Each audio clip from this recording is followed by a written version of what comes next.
Hey everyone, welcome back. Today's video is going to be my Sephora VIB sale recommendations. I like watching these videos. I think that they are a whole lot of fun. The Sephora sale does start October 28th.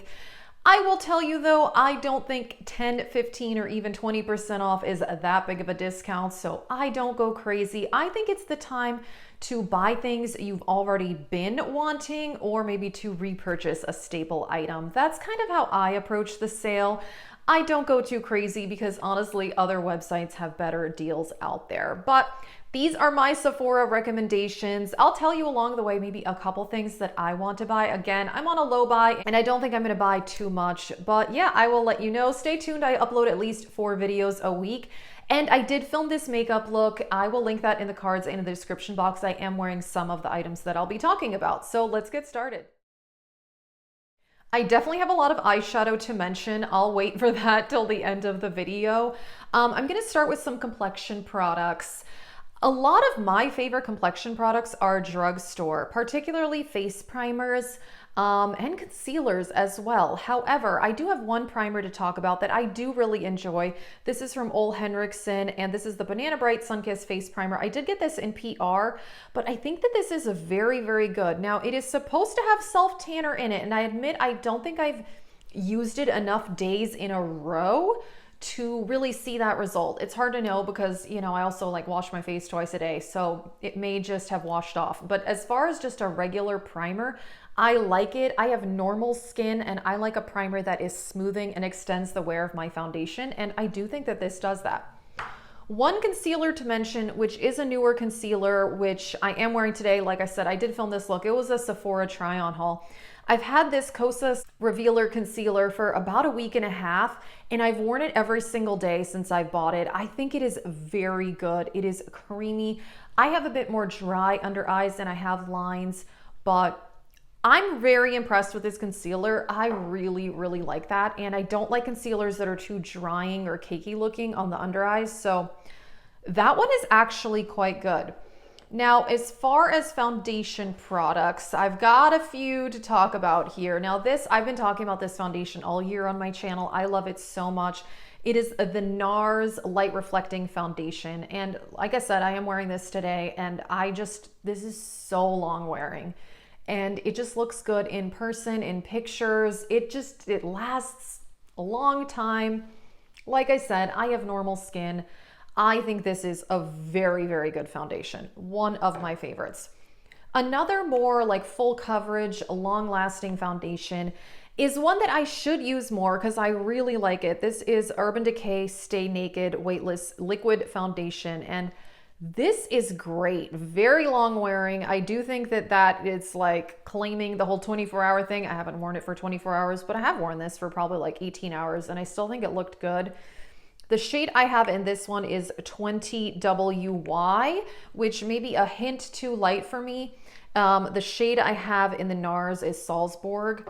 And yeah, I'm wearing this today. I think that's pretty good. This a bit light, but I really like it. It's very long wearing. And then if you're into more lighter coverage, I really recommend both of these. I think these are great products, the Rare Beauty Tinted Moisturizer and the one from Fenty Beauty.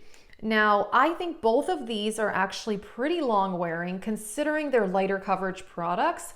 I don't mind not having full coverage, but I admit that a lot of tinted moisturizers are not my favorite because they are not super long wearing. However, both of these are. I do set my face with powder and wear primer, and I have normal skin, so keep that in mind. The difference between these is actually not a huge difference. I actually find that the Fenty Beauty is more dewy, whereas the Rare Beauty is more of like a satin finish. So that's kind of the difference I see in these products, but other than that, I actually think they're quite similar. In the Rare Beauty, I have shade 20W. I did do a full review of this when it came out earlier this year. And then I have shade 8 in the Eavesdrops. So yeah, I think those are pretty fantastic. Since this is the only non-makeup item I will mention, Kayali Vanilla 28. Oh my gosh, you guys, this perfume is amazing. If you like sweet scents, but with depth, which are my favorite. My number one favorite perfume is Baccarat Rouge, a 540. I love it so much, and this is a bit reminiscent of that. I would say this is a bit sweeter than that one is. But this is amazing. It's long wearing. I am so happy I bought this. I actually bought this online without having smelling it. I just watched enough videos. I knew I would love it, and I really, really do. So I might buy a perfume at the Sephora sale. The other thing I'm looking to buy, other than maybe a new fragrance, would be some hair care. And I forgot to grab hair care because it's all in my bathroom, but I'll quickly mention some hair care from Sephora I really love. I love the Verb Ghost Shampoo and Ghost Conditioner. I also like the Verb leave-in spray. I also like the leave-in spray from Briogeo. I think those are all very good. So hair care is actually something I may be interested in buying at the Sephora VIB sale. We'll see, but that's kind of on my wish list. And then the only makeup product I'll just tell you that I want to buy is the Natasha Denona My Dream palette. It looks beautiful, and I own a lot of Natasha Denona palettes. I don't own all of her palettes, but I do have a lot, and that one is on my wish list. Okay, let's keep going because I have a lot more stuff to talk about. If you like cream cheek products like I do, this section of the video may be of interest to you. I am so in love with the Tower 28 cream blush. This one is in Golden Hour. This is very pigmented, very orange, and very pretty. I really like it. This is on the dewy side. So even though I have normal skin, I always set my cream blush with a bit of powder or powder blush. This is one of the dewiest out of all of my cream blushes. So keep that in mind if you have oily skin or if you don't want that. That's something to think about. Next up is this Rare Beauty blush. This is the shade Joy. This is the one I'm wearing. And these are so pigmented, so beautiful. I do think that it dries down to a bit more satin. It's not quite as dewy as the Tower 28, but this is a liquid formula, very pigmented, very beautiful. Really like that one. More cream blush to talk about, the one from Fenty. These are lovely as well. I have the shade Cool Berry, and this is also very pigmented. These are not as dewy as the other ones, particularly not as dewy as the Tower 28. So that's something to keep in mind. I think that one is really nice. And then also, if you don't want a super dewy cream blush, LYS. So these are called the Satin Matte Cream Blush, and that is the perfect name for these, honestly, because they do dry down to more of a satin, and this is the shade Self Love. Very, very beautiful. So yeah. Love all of those. And then for a cream bronzer, the Fenty Beauty. I really like these. This is the shade Macchiato. You know what? I do like the Rare Beauty bronzer stick too. I should have grabbed that. I think that one is also very, very nice if you like cream bronzer. Now, if you prefer powder bronzer, I actually also really like the Fenty Beauty one. This is the shade Private Island. This is lovely. It's a great bronzer, smooth, easy to blend. Can't complain. So I think, you know, both of these are good picks. Also, I love the packaging on these. You know, whether you want cream or powder, you have options there. I think both of those are formulated very, very well. And then what else was there was something else. Oh yeah, another cream bronzer. This is different though. This is the Merit Beauty one. And this is a stick. This is a bit dewy, so that is something to keep in mind. I have the shade Clay. It's called a Bronze Balm, and that is a very accurate statement for this product. It has a bit more of a dewy finish on the face, but it's very, very pretty. I do set this down with powder or a powder bronzer just a little bit to keep it in place, but I think it is lovely. Lip products. Okay, I always say that a lot of my favorite lip products are like ColourPop or drugstore, but I do have some higher end ones I do want to talk about. This liquid lipstick, this is newer to my collection. I got this using Ulta Points actually in the last month. This is the NARS Lip Pigment in the shade Somebody to Love. And this is a very thin liquid lipstick formula. It's very comfortable. I like liquid lipsticks. I did do an Ulta try-on haul where I did demonstrate this product. I have a lot of videos actually demoing these items if you want to, you know, kind of see them in action. Those you can find in my makeup looks playlist. Just because I have so many things to talk about here, I need to like move this along. I do enjoy the Fenty Beauty lip glosses. This is in the shade Sweet Mouth. This looks, it's more sheer on the lips, but it's a very comfortable formula, a lot of shine. And then I also really like the Merit lip oils. These are very, very nice. This shade is, I cannot see, oh, Sangria. I have a few of these. I really like those. And the Pat McGrath glosses. These are amazing. These are one of my favorite lip glosses ever. I have panned several of these. I just think these are really nice. This shade is called Sunset Rose, which is more of like a pinky mauve. Her lip glosses, they are, a lot of them, they're a bit more on the pigmented side. They're not super pigmented, but they're definitely more pigmented than like the Fenty or the Merit lip oils. But I think these are all great formulas. And yeah, this NARS lipstick is really nice. This is an old school powder blush that used to be talked about a lot on YouTube, but I still really enjoy this. It is the Buxom blush. This is in the shade Seychelles, very neutral. It's like a satin blush. It's really, really pretty. These used to be very popular. I still think that is very, very good. Okay, I've talked about a lot of Cheek products here. Now I have a lot of eyeshadow palettes to talk about. So a newer palette that actually I am very impressed with, and it's the one I'm wearing today. Like I said, I filmed this look. It was a Sephora try-on haul. The Huda Beauty Empowered palette. I tried one of her smaller palettes several years ago, and I was not super impressed with the formula. However, this formula I really like. The mattes are pigmented, easy to blend. The shimmers are super sparkly. I mean, look at this. They are stunning.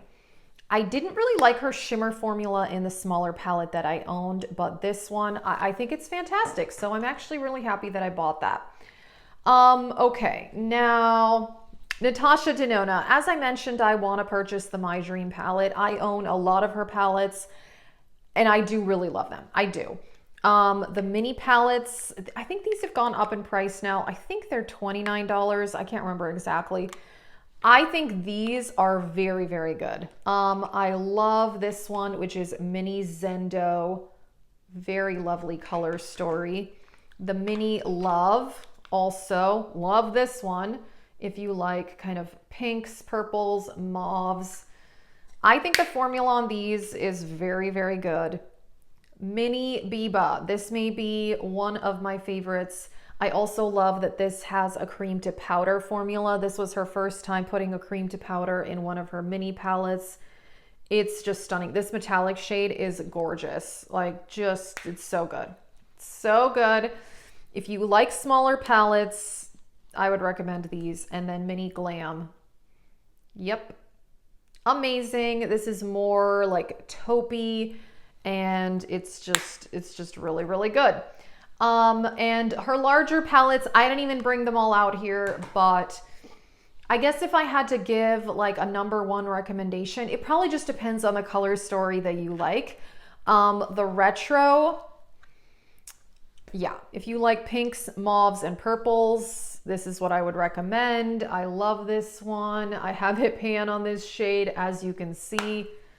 It is stunning. I also have the Glam palette if you like cool tones. I just really like that the mattes are easy to use. The shimmers are super foiled and pigmented, and I really enjoy her creamed powder formula. I know not everyone does, but personally, I really enjoy it. I also do recommend the larger eyeshadow palettes from Charlotte Tilbury. I have one of the quads and I do like it, but personally, I find this formula easier to work with. This is the Pillow Talk palette. This one is $75. You've got pinks here and kind of more neutrals. I find that these palettes are very easy to work with and just really good when you're in a hurry. I find this formula to be very kind of quick and easy, and yeah, I just think it's great. Patrick Ta. Now I only own one palette from Patrick Ta, the Major Dimension 2. But this is a really interesting palette. I think it's more unique to my collection as far as the formulas. You have these two creams over here. The mattes are very pigmented mattes, but they're very easy to blend. And the shimmers have a lot of sparkle. I did do a whole video on this palette when it came out earlier this year, so you can check that out. I think this is great. This is something though, these are more expensive. I cannot even remember how much these palettes are. I think around $70. So I think if you can get that on sale, that would be a good thing to get on sale. And then last but not least, the Pat McGrath Mothership palettes. Now, Pat McGrath tends to do very good sales on her website, which is where I have purchased my palettes. I've purchased all 3 Motherships I have from her website, not from Sephora, but also depends on where you live. And lately she hasn't had her newest palette on sale, which I really want to get that one, Moonlit Seduction. It's gorgeous, but the last few times she had sales on her website, that one was not on sale. But she tends to do a lot of 30% off or 35% off, particularly around holidays. So keep that in mind if you want to purchase directly from her site. However, you can also buy some of her palettes from Sephora. Not all of them are on there anymore, but Divine Rose 2, I love it. I also have Mothership 5 and Mothership 2. Personally, I really do love them. I find her shimmer formula it takes a bit more time to work with, whereas like Charlotte Tilbury, you just kind of like slap this on and go. You do have to spend a bit more time on the Pat McGrath palettes, but they are beautiful. The shimmers are so sparkly, so fun. The mattes are very pigmented, but very smooth. Personally, I mean, these are a lot of money. These are, I think, $129. So as I mentioned, I have bought mine on sale on her website because I did get 30% off, which is a better deal, but I'm actually I was kind of considering getting the Moonlit Seduction at the Sephora sale because it wasn't on sale on Pat's website recently, but she's probably gonna have holiday sales in the next couple months. So I don't know, I haven't decided, but that's kind of one thing that I was thinking. Okay, that was a lot, but that's it for my Sephora VIB sale recommendations. As I said, I'm not going to buy a whole lot, but let us know if you are buying anything. And yeah, I'm definitely thinking about the Natasha Denona My Dream palette, maybe Moonlit Seduction. I'd like to get a new fragrance. I don't know. I will hopefully be posting a haul video of what I end up purchasing, but yeah, let us know. And like I said, I filmed this makeup look, so you can check that out if you want to see that. Thank you so much for watching. Have a great day.